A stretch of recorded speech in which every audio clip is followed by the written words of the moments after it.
Let's dig a little bit deeper into issues in our education system in the US, particularly the public education system. We know, of course, that there's a big difference between private schools and public schools. Private schools do not rely on public funding and therefore are often exclusively accessible to the wealthy, except for some scholarships to have more diversity and inclusion. But by and large, wealthy people can afford them and they benefit the wealthy. But we still have persistent issues even with our public education system. Again, the mantra in our country is everyone has the opportunities. If you just keep your head down and do the work in school, you'll get ahead in life. Today we want to think about some of the racial issues in schooling.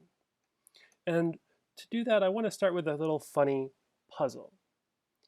Throughout the 1999s, 1990s, and 2000s, and continuing to this day, we see a lot of different cityhood movements.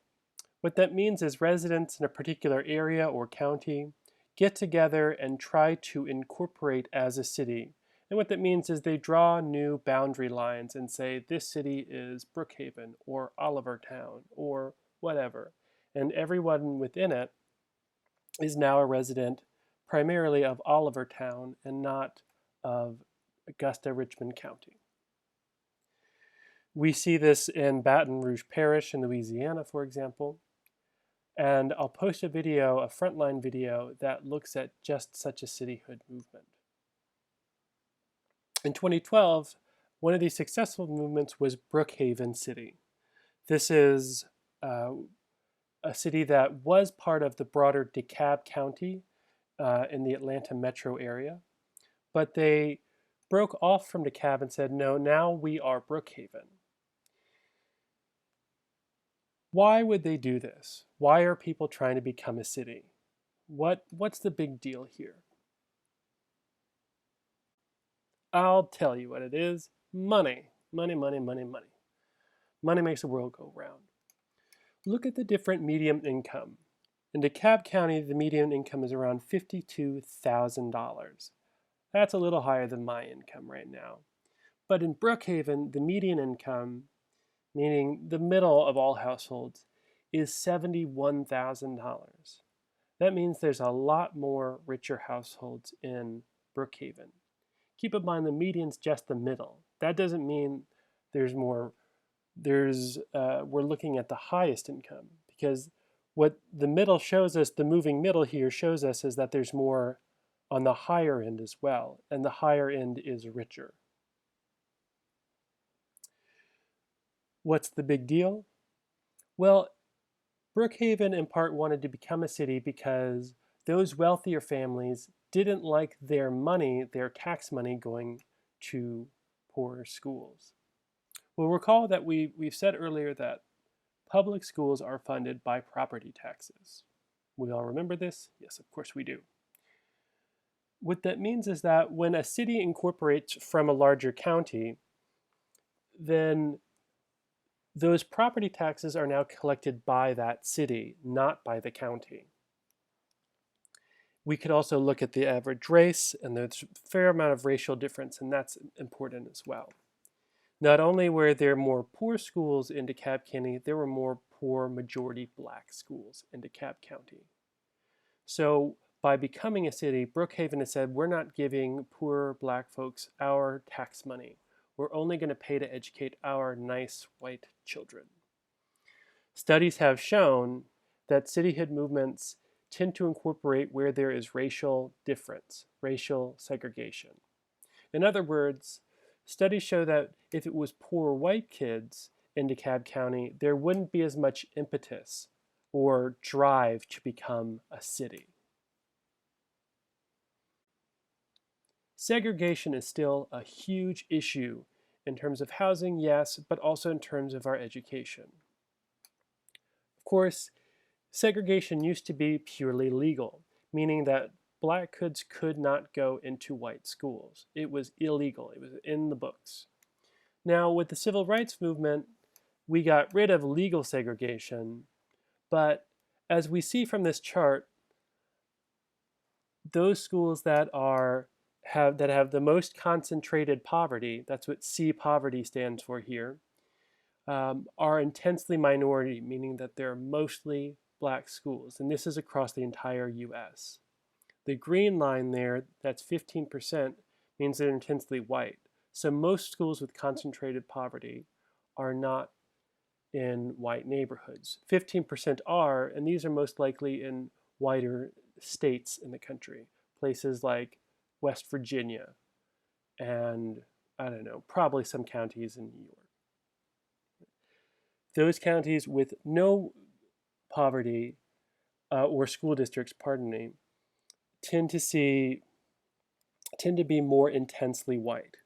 Now, I know you think that I'm intensely white, but we're also talking about counties here. So segregation and poverty tend to go hand in hand.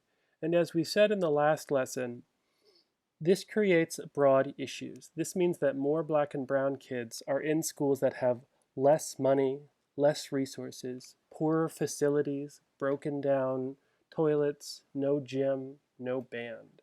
They have old books and teachers who don't care. For example, there is a program called Teach Across America, or Teach for America, pardon me. Teach for America lets you teach for a year in a needy school, meaning schools that need teachers. And at the end of that year, you get your teaching certification and can go where you want. The idea is that we put college graduates in schools that need them, and we're filling in need. But keep in mind, those college graduates do not have teacher training. They are not certified. That means that we're funneling the less trained, less qualified teachers into intensely minority poorer schools and giving those kids less of an opportunity. After a year, they also leave. Segregation is really important. In the 1960s, we had a program after desegregation called busing. It was very controversial because white people get angry about things. But essentially what it meant was that kids who were in these impoverished, mostly minority districts would be put on a bus or bused to wealthier, whiter schools. In the 70s and 80s, this was challenged and ultimately overturned at the federal level in the Supreme Court. But that window into those kids being given opportunities at wealthier, whiter schools showed us some interesting things. One is that, as we said last time, once those kids were in those schools, they tended to pick up the expectations of the people around them. So if those kids expected to do well in their homework, expected to get A's, then the kids who were bused into those schools started expecting that of themselves as well. Many of the students in my school at Payne show up occasionally to class, don't really seem to care what happens to them, don't care about their grade. Those kinds of expectations are then transmitted to the students around them so that other students say, well, if they don't care, why should I? This happens in a variety of ways through dialogue and conversation. But it really means that the folks who are around you can either encourage you to achieve or encourage you to underachieve. We also talked about social networks last time. This is increasingly important as well. If you go to school with more wealthy, more privileged people, then those are social connections you have later on in life. And those can open up opportunities for you. Lastly, we see that kids who were bused to the wealthier schools, and the white students who went there as well, are much more likely in adulthood to have friends of groups of a different race. In other words, it starts to break down racial preconceptions and ideas about other groups because we interact and live with them on a daily basis. Another crucial problem that we see in our education system with segregation is what we call the school to prison pipeline.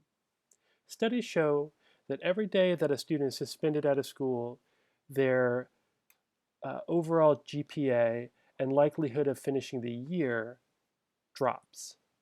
Every day a student is suspended out of school, they are more likely to ultimately drop out in the long run. What we see here is that students receiving out-of-school suspension by ethnicity and gender is not equal. This may surprise you. Asian students, both boys and girls, are suspended the least, and Black and African American students are suspended the most. This is not because these students are more disruptive, necessarily, but more because teachers often perceive these children as more threatening and as disruptive.